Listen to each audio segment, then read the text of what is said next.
a paz de Jesus esteja nos nossos corações, que as nossas primeiras palavras sejam de agradecimento a Deus, a Jesus e ao nosso querido patrono, o patrono da nossa casa, que é o nosso irmão Clarencio. Esse patrono, esse espírito de alta envergadura que tão bem, tão profundamente conhece a alma humana. Hoje o nosso estudo é sobre o livro Céu e Inferno, a segunda parte, que fala do capítulo 8, que fala da pena das expiações terrestres, a pena de talião, tá?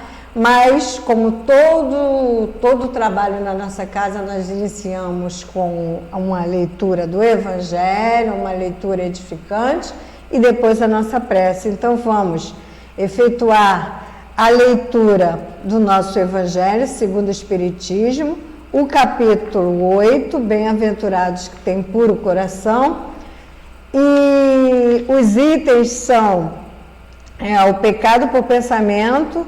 Os itens são de 5 a 7, nós vamos ler o item 6, tá? Por conta do tempo, né? Não dá pra gente ler os 3. Então, o item 6 fala assim: a palavra adultério não deve absolutamente ser entendida aqui no sentido exclusivo da acepção que lhe é própria, porém, no sentido mais geral. Muitas vezes, Jesus a empregou por extensão para designar o mal, o pecado, todo e qualquer pensamento mau, como, por exemplo, nesta passagem: porquanto se alguém se envergonhar de mim e das minhas palavras, dentre esta raça adúltera e pecadora, o Filho do Homem também se envergonhará dele, quando vier acompanhado dos santos anjos na glória do seu Pai. Está em São Marcos, capítulo 8, versículo 38. A verdadeira pureza não está somente nos atos, está também no pensamento, porquanto aquele que tem puro coração nem sequer pensa no mal. Foi o que Jesus quis dizer. Ele condena o pecado mesmo em pensamento, porque é sinal de impureza. Graças a Deus, vamos à nossa prece. Querido Mestre Jesus, agradecidos estamos por mais uma oportunidade de trabalho, mais uma oportunidade de estudo. Pedimos que nos envolva, nos sustente, nos dê força, coragem, fé, para que possamos efetuar mais um estudo acerca do livro Céu e Inferno.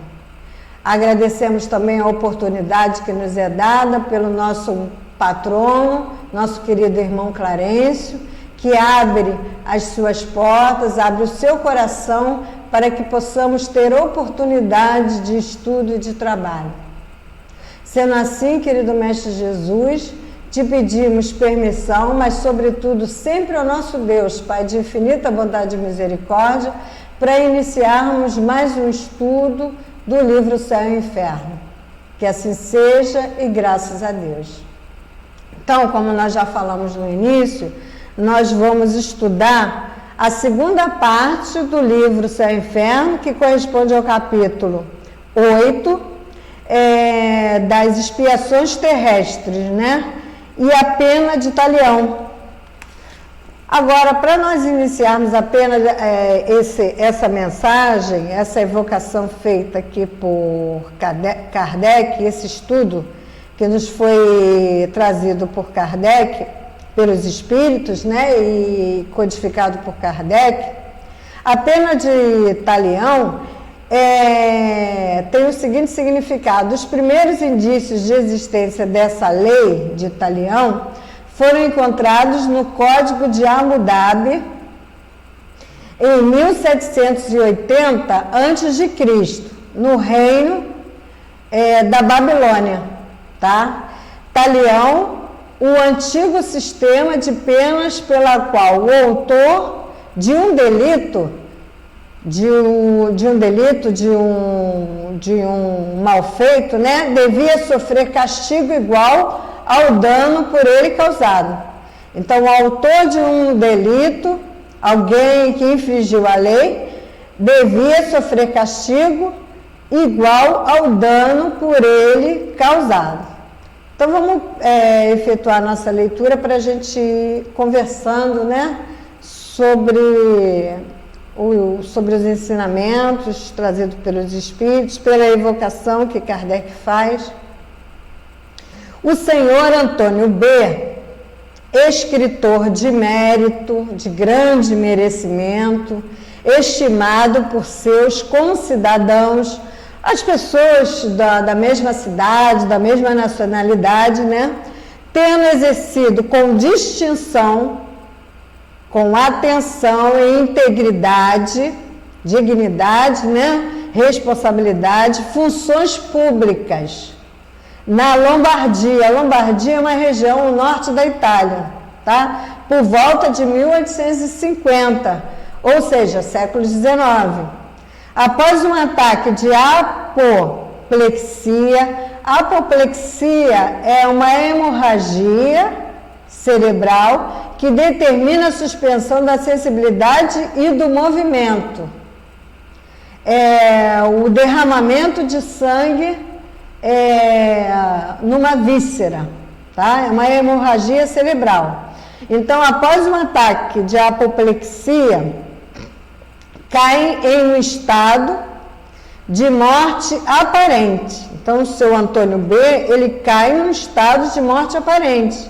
Ele fica numa situação como se ele tivesse todos os indícios de que ele estivesse morto, né?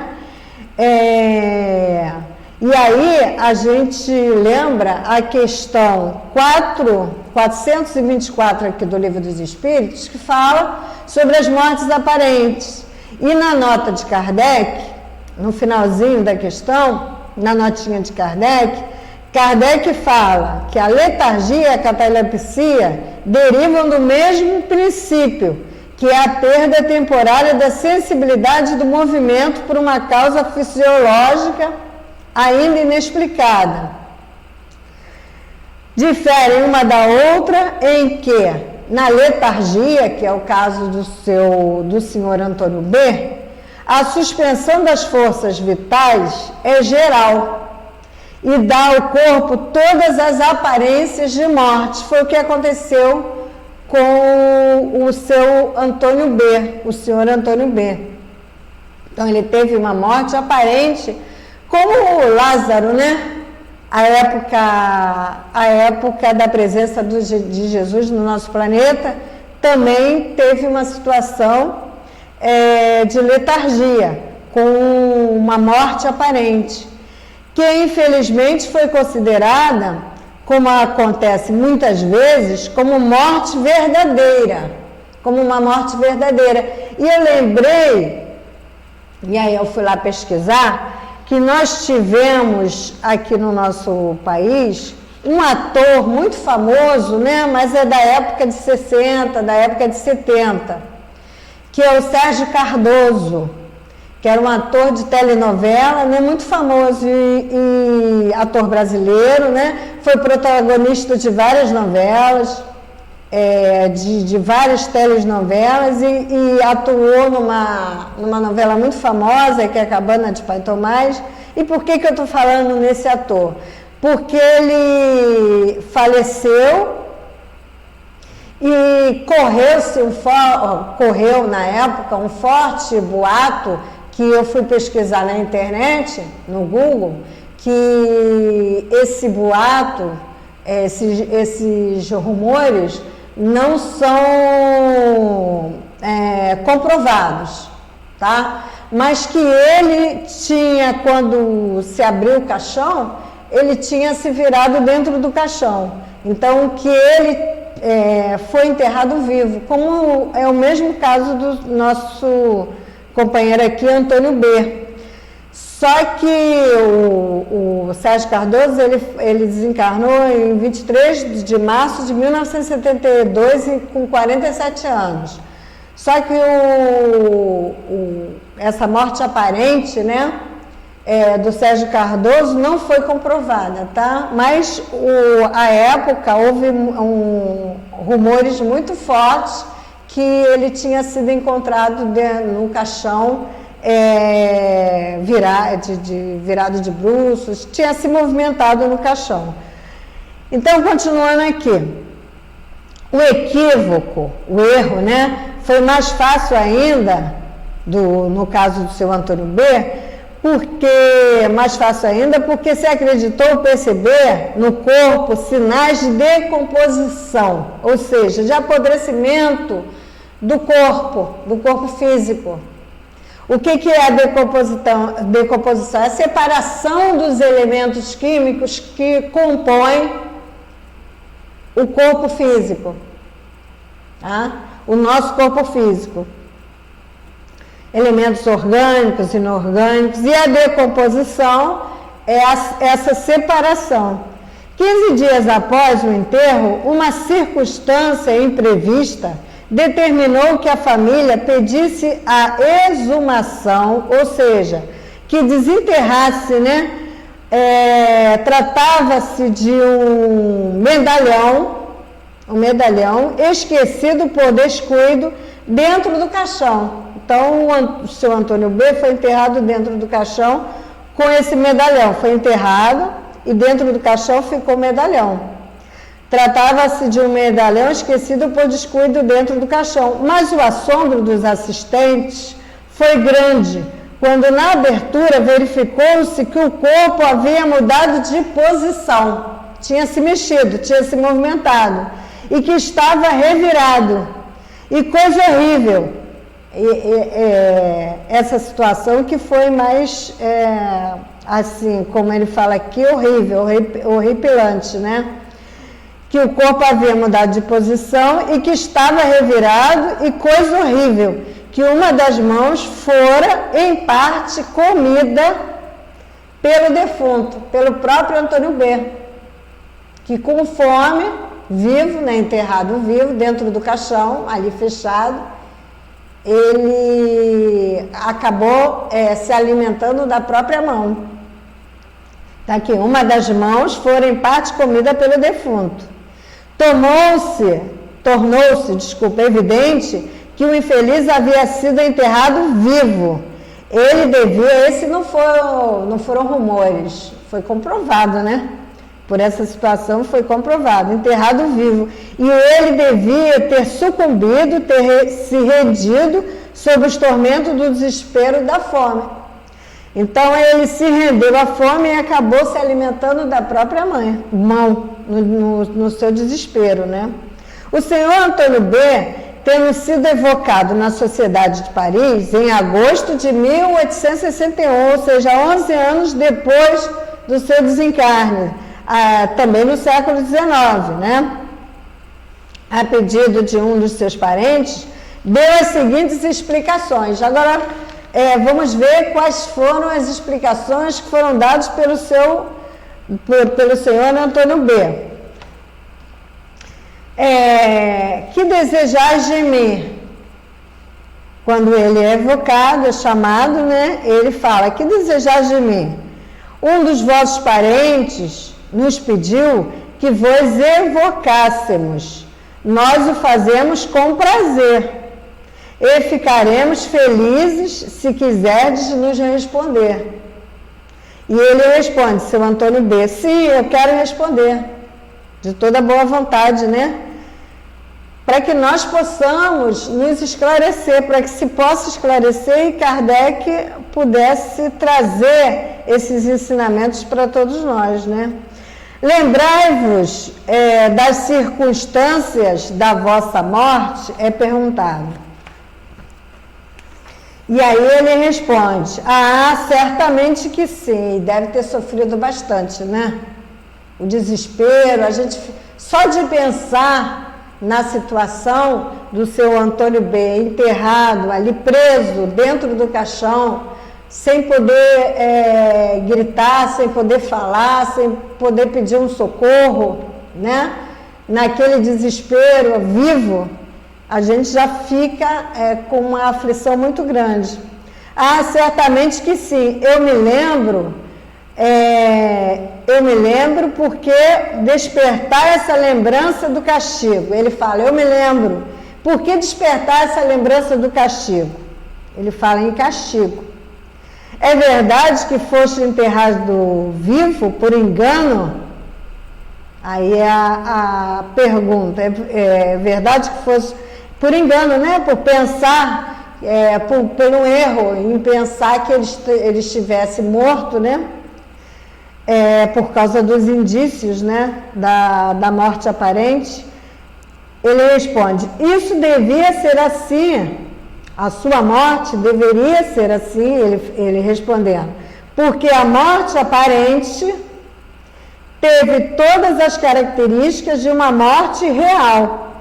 O seu Antônio B. fala pra gente, eu estava quase em sangue, ou seja, privado de sangue, a pele estava totalmente descolorada, sem sangue, esbranquiçado, né? Não se deve atribuir a ninguém um fato previsto desde antes do meu nascimento. Ele fala, um fato previsto desde antes o meu nascimento. Quer dizer, faz esse acontecimento, essas circunstâncias da sua morte aparente, ele ter sido colocado no caixão e enterrado vivo ainda, essa aflição que ele passou dentro do caixão faz parte de uma programação realizada antes do meu nascimento. E com certeza com a sua aprovação, com o seu conhecimento, né? Aí nós vamos lá na questão 984 do Livro dos Espíritos, onde Kardec fala para a gente o seguinte, os Espíritos esclarecem para a gente o seguinte, Kardec pergunta, as vicissitudes da vida são sempre a punição das faltas atuais? As dificuldades que a gente passa, né, da vida são sempre a punição das faltas, são sempre os castigos, as punições das faltas atuais? Não, os Espíritos respondem, já dissemos, são provas impostas por Deus ou que vós mesmos escolhestes como espíritos. Olha o que ele respondeu. Ele respondeu, não se deve atribuir a ninguém um fato previsto desde antes do meu nascimento, que tinha sido programado. Essa situação, essas circunstâncias da sua morte já havia sido programado antes do nascimento. Então, são provas impostas por Deus ou que vós mesmos escolhestes como espíritos antes de encarnados, para expiação das faltas cometidas em outra existência. Como expiação das faltas cometidas em outras existências. Ou seja, para poder se ressarcir com a lei de Deus, porque jamais fica impune a infração das leis de Deus e, sobretudo, da lei de justiça, amor e caridade. Se não for punida nesta existência, sê-lo-á necessariamente noutra. Eis porque que vos parece justo, muitas vezes sofre, é a punição do seu passado.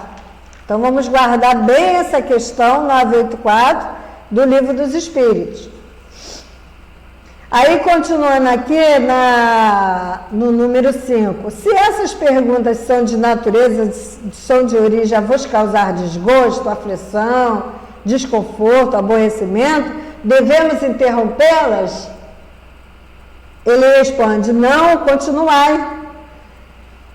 Gostaríamos de saber que sois feliz, porque deixastes a reputação, ou seja, a fama, né, a imagem de um homem honesto, digno, responsável, um homem de bem, né? Um homem que segue as leis de Deus.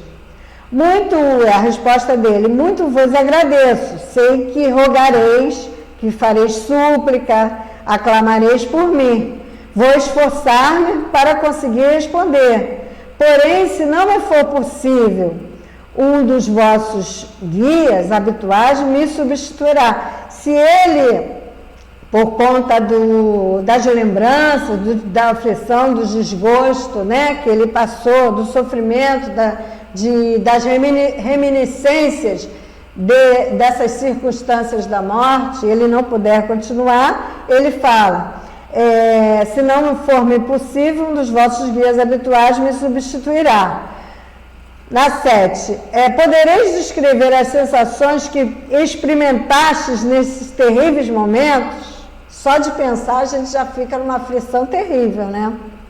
Ele responde, que dolorosa prova, que dolorosa experiência, que dolorosa expiação. Ele fala que dolorosa prova, ou seja, experiência que ele passou. Senti-me fechado entre 4 tábuas, de modo a não poder mover-me, mexer, mudar de lugar, não poder chamar, a voz não ressoando mais em um meio privado de ar, sem oxigênio.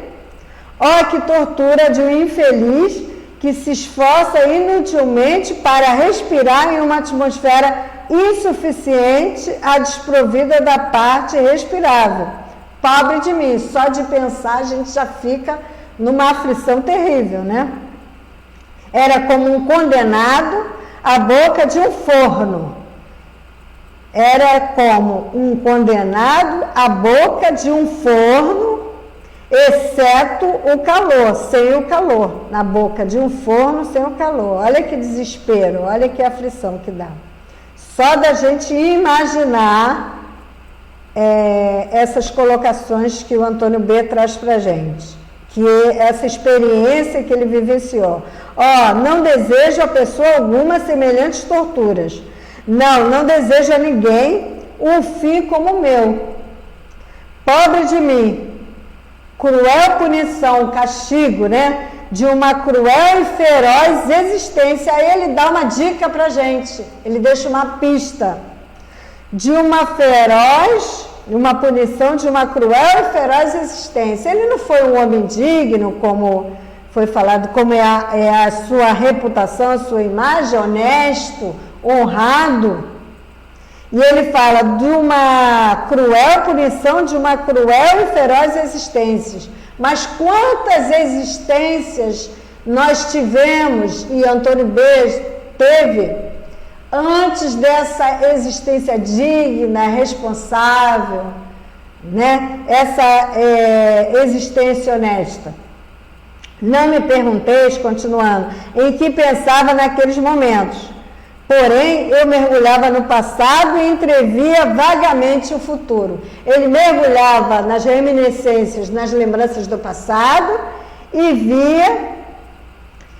entrevia vagamente o futuro. Aí vamos lá na questão 975 do Livro dos Espíritos, na notinha de Kardec, onde ele fala assim, lá no final da 975, na erraticidade, o espírito descortina, na erraticidade, no mundo espiritual, o espírito descortina, tira o véu, né, de um lado, todas as suas existências passadas, pretéritas, de outro, o futuro que lhe está prometido, que ele tem que passar para evoluir, para progredir, para se transformar, para tirar o homem velho que ainda se encontra com ele, que ainda está fazendo parte do espírito imortal. E aí ele fala, em suas existências passadas, de outro, o futuro que lhe está prometido, que é de felicidade, de progresso, e percebe o que lhe falta para atingi-lo, e sabe o que lhe falta para atingi-lo. É qual viajor que chega ao cume, viajor, andarilho, né? Que chega ao cume, o ponto mais alto de uma montanha, vê o caminho que percorreu do ponto mais alto, a gente consegue ver todo o caminho que nós já percorremos e todo o que nos resta ainda a percorrer. O que ainda falta ainda para que a gente possa percorrer, para atingir um objetivo, que é o progresso, a evolução espiritual. que é o caminho que percorreu, que lhe resta percorrer, a fim de chegar ao fim da sua jornada. E foi o que Antônio, como a gente viu, que essa experiência dolorosa, de aflição, de que na verdade se usa a essa época, do século XVIII, né? Século XIX, se usa a expressão de castigo, punição, que a gente encontra aqui no Céu e Inferno, que na verdade hoje nós usaríamos de quê? De autoeducativa, de autoeducação, de modificação, de transformação, né? De ressarcimento com a lei de Deus. O nosso companheiro Antônio B., ele já faz essa programação, a gente vai ver mais aqui para frente, ele já se programa, ele faz essa programação antes de reencarnar, para que ele possa viver essa experiência aflitiva, dolorosa, terrível, mas que ele possa se ressarcir com a lei de Deus. Porque nós vamos ver mais na frente qual foi a sua dificuldade, qual foi a sua transgressão à lei de Deus, que também foi terrível. Como ele mesmo falou, foi cruel e feroz. No item 8, dissestes cruel punição de uma feroz existência, mas a vossa imagem e reputação, até hoje intacta, não faria supor nada parecido. Podeis nos explicar isso? Aí ele vai explicar.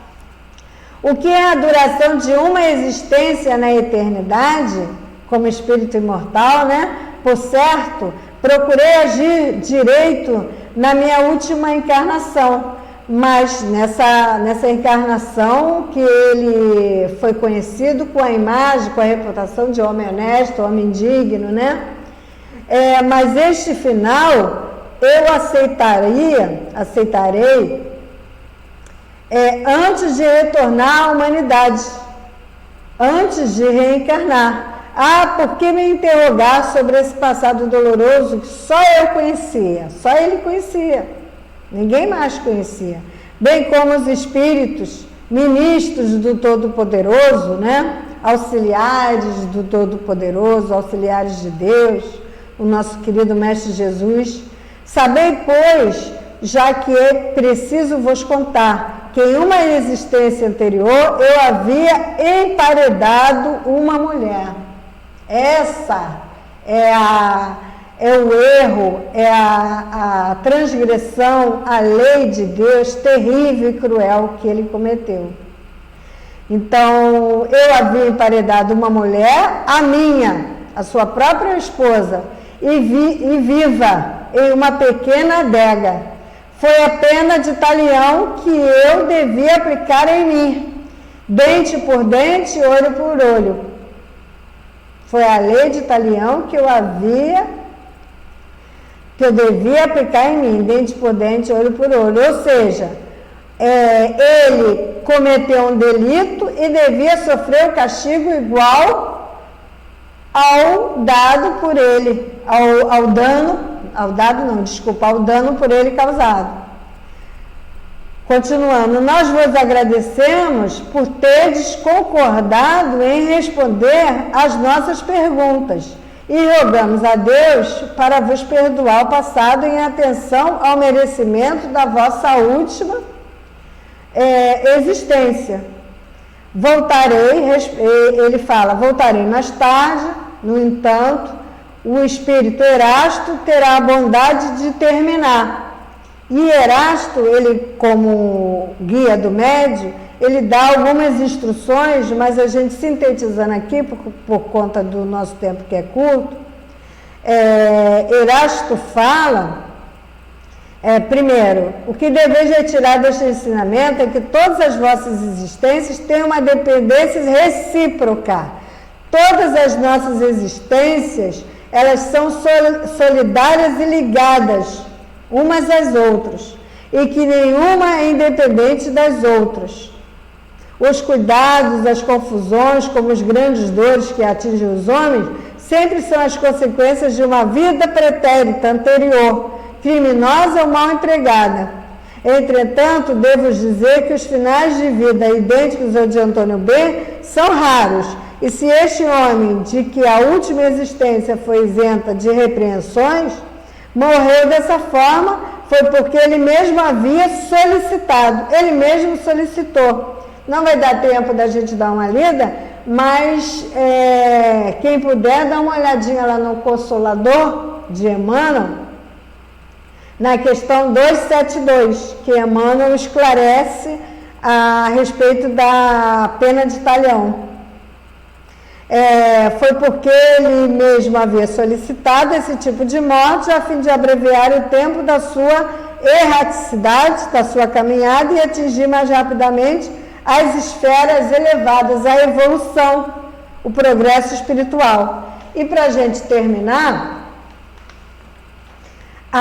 aqui no finalzinho dessa mensagem, dessa evocação, tem a notinha, tem a nota de Kardec, onde Kardec fala para a gente aqui no final, uma frase muito interessante: uma existência honrosa não exclui, uma existência honrosa, portanto, não exclui as provações da vida.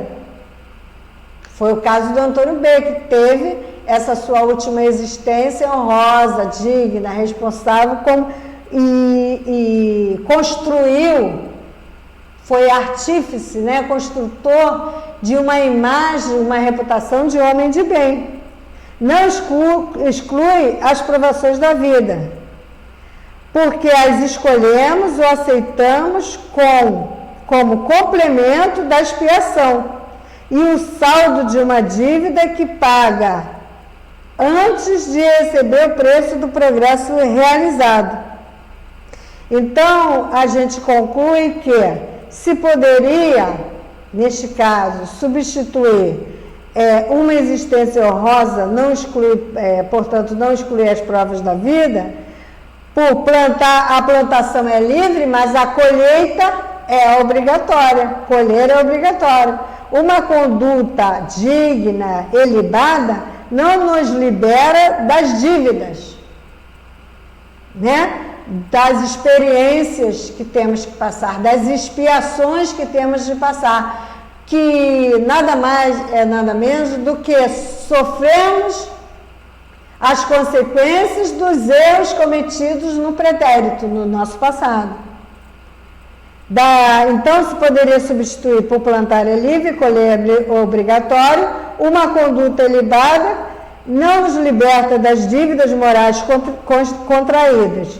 No máximo, teremos nosso caminho suavizado, melhorado, né, facilitado, caso passemos a trilhar o caminho do bem, como foi o caso do Antônio B., o que tornará as vicissitudes, as mudanças, né, as diversidades das coisas, os desequilíbrios, menos amargos, já que compreenderemos melhor nossas dificuldades e a justiça divina. Foi o caso do Antônio B., que ele mesmo explicando, trazendo, sendo evocado e trazendo as explicações, ele nos diz que ele mesmo programou essa experiência para que ele pudesse sofrer as consequências dos erros cometidos, né, da transgressão às leis de Deus cometida no passado e avançar, progredir de forma mais rápida, como o construtor do seu progresso, e ele progredir e evoluir mais rapidamente. Ou seja, como Baltazar nos fala, agora eu não me lembro se é Baltazar ou se é Baltazar, sim. Baltazar nos fala chegarmos mais próximos de Deus. Quanto mais evoluímos, progredimos, chegamos mais próximo ao nosso querido Pai, ao nosso Deus. Então, encerramos o nosso estudo, que a paz de Jesus continue nos nossos corações.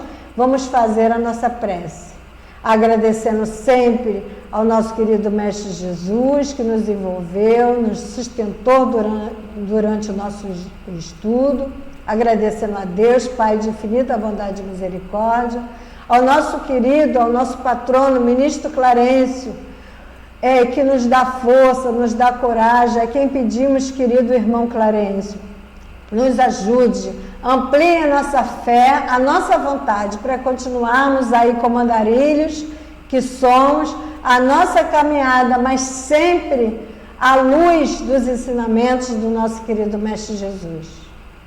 Pedimos a Jesus permissão, mas sobretudo ao nosso Deus, Pai de infinita bondade e misericórdia, para encerrarmos o nosso estudo acerca do livro Céu e Inferno de hoje, dando graças a Deus. Que assim seja, graças a Deus. Que a paz de Jesus continue nos nossos corações.